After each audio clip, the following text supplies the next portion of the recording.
क्योंकि आज अगर 8 मिलियन पैसेंजर्स सबर्बन रेल पे जर्नी करते हैं, तो जब पूरा मुंबई का मेट्रो नेटवर्क बन जाएगा, तब उसमें 10 मिलियन और पैसेंजर्स उस पे जर्नी करेंगे। तो उसका जो रिज़ल्ट ये होगा कि सबर्बन रेल की जो भीड़ है, वो भी कम हो जाएगी और आज जो रोड्स पे कंजेशन दिख रहा है, वो भी कम हो जाएगा। महाराष्ट्र लेजिस्लेटिव असेंबली के मौजूदा स्पीकर राहुल नार्वेकर भी राज्य के बढ़ते बदलते इंफ्रास्ट्रक्चर पर आधारित इस समिट का हिस्सा बने। उन्होंने महाराष्ट्र का उदय, सतत विकास और समृद्धि का विजन पर बात की। रिलीजियस टूरिज्म भी हम बढ़ाने की कोशिश कर रहे हैं, मगर हमारे पास अच्छे बीचेस है, जैसे मैंने आपको कहा। हमारे पास छत्रपति शिवाजी महाराज की रिच लेगेसी और हेरिटेज है। उनके जो किले हैं, गढ़ है, उन सब गढ़ किलों का संवर्धन करके उन्हें टूरिज्म के लिए अट्रैक्टिव करना, ये भी हमारा ध्येय है। तो मैं समझता हूँ tourism related economy, health tourism हमारे यहाँ बहुत बड़ी मात्रा में है, क्योंकि ये मैंने हमेशा माना है कि आप हेल्थ के लिए फिजिकल इंफ्रास्ट्रक्चर निर्माण कहीं पे भी कर सकते हो, लेकिन जो ह्यूमन रिसोर्स रिक्वायर्ड है, अच्छे डॉक्टर्स, ट्रेन डॉक्टर्स, अच्छी फैसिलिटीज, डॉक्टर्स के लिए पैरामेडिकल टीम्स, ये सब मुंबई, महाराष्ट्र, पुणे, नागपुर ऐसे शहरों में बहुत बड़ी मात्रा में अवेलेबल है। इसलिए हेल्थ टूरिज्म भी महाराष्ट्र में बहुत अच्छी तरह प्रमोट हो सकता है। तो कुल मिलाकर हेल्थ सेक्टर हुआ, टूरिज्म सेक्टर हुआ, कल्चरल और रिलीजियस टूरिज्म हुआ, ऐसे अनगिनत अपॉर्चुनिटीज महाराष्ट्र में है, जिनका विकास अगले कुछ सालों में आप देखोगे। विकसित महाराष्ट्र, मजबूत राष्ट्र समिट में इसके बाद समय था एक पैनल डिस्कशन का, जिसमें Vardhan TR, chairman Mascot Systems Private Limited व VP SME Chamber of India और उज्जवल नागनाथ लांगडे, सीईओ व partner EA Patil and associates ने शिरकत की। Why are we so very biased only towards chartered accountants? सिर्फ वही आर्टिकल शिप करके फिर सीए लिख सकते हैं। हम इंजीनियरिंग ग्रेजुएट्स, समर ट्रेनिंग होती है, वो फॉर द नेम से एक महीने की summer training.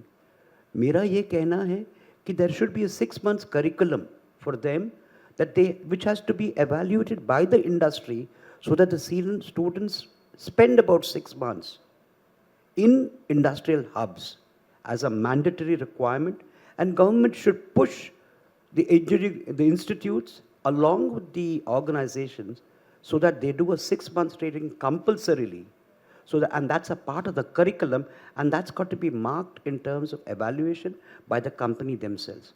We should make it mandatory, not that token 1 month summer training. No. अगर कोई आदमी 5 साल पढ़ाई कर चुका है कोई सब्जेक्ट का, can you call him a fresher? So because why we call him a fresher? Because he is gone through learning.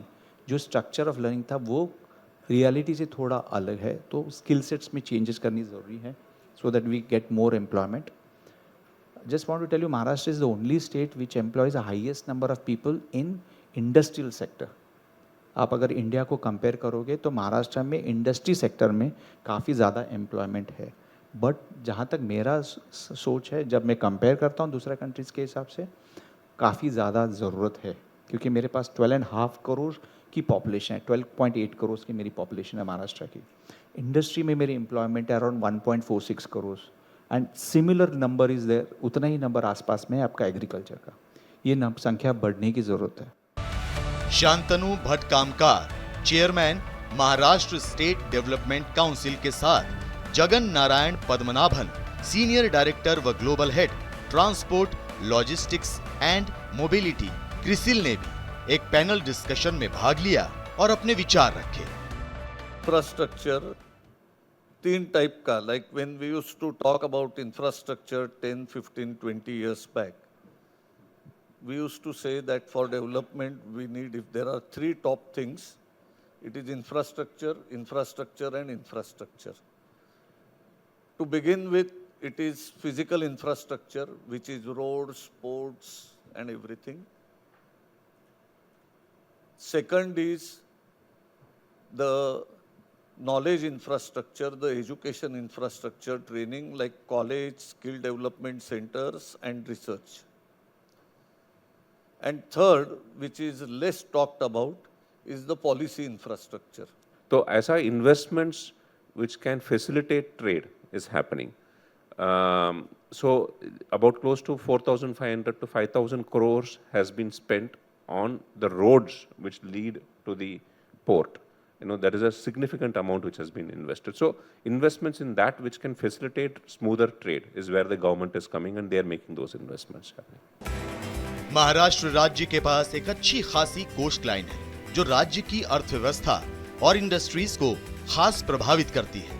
अगला पैनल पोर्ट्स और लॉजिस्टिक्स की दुनिया पर ही था, जिसके चलते Nitin Borwankar, CEO JNPA, SEZ and CGM M&EE ने बातचीत की। आज आप पोर्ट इंडस्ट्री देखिए, पहले वेस्ट कोस्ट में ज़्यादा पोर्ट्स होते थे, बट आज देखिए ईस्ट और वेस्ट कोस्ट में जो पोर्ट्स बन रहे हैं, and the best part is कि काफ़ी प्राइवेट इन्वेस्टमेंट्स आ रहे हैं।